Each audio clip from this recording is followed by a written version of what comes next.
The Leaning Tower of Pisa, a marvel of mistakes. Nestled in the heart of Tuscany, the city of Pisa is more than just a stop on a tourist map.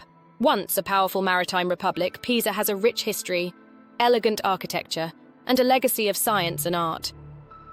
But today, it's most famous for a tower that leans a little differently. Welcome to the Leaning Tower of Pisa, one of the most iconic and accidentally brilliant buildings in the world. It wasn't meant to lean. In fact, this famous tilt is the result of a mistake made over 850 years ago.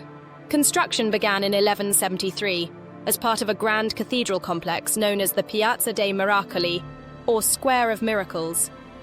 The tower was intended to be a freestanding bell tower, or campanile, beside Pisa's cathedral. But by the time builders reached the third floor, they noticed the tower was sinking on one side. The problem? The foundation was laid in soft, marshy soil, a mixture of clay, sand, and shells. Not exactly ideal for a heavy marble tower. Then came a twist of fate. War broke out between Pisa and its rivals. Construction stopped for nearly a century. Surprisingly, this long pause may have saved the tower, allowing the unstable soil beneath it to settle before any more weight was added. When work finally resumed, the builders tried to correct the tilt by making the upper floors taller on one side.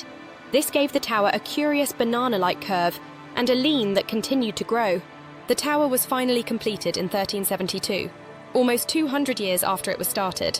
It stands 56 meters tall, with 8 stories, including the bell chamber at the top, which holds 7 bells, one for each musical note. Legend has it that Galileo Galilei, a native of Pisa, conducted an experiment by dropping 2 cannonballs of different weights from the tower to prove that gravity acts equally on all objects. While the story is debated by historians, it adds to the tower's scientific mystique. As centuries passed, the lean got worse. By the late 20th century, the tower was tilting over 5 degrees, or nearly 4.5 meters off-center. Engineers feared it might collapse completely. So in 1990, the tower was closed to the public.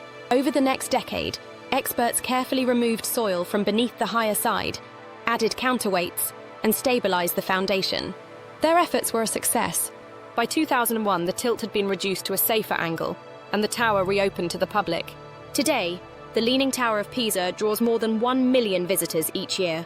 Tourists flock to the Piazza dei Miracoli to see the tower, snap those famous holding it up photos, and climb its 294 steps to the top for a stunning view of Pisa. If you're planning a visit, the best time to go is spring or early autumn, when the weather is mild and the crowds are smaller.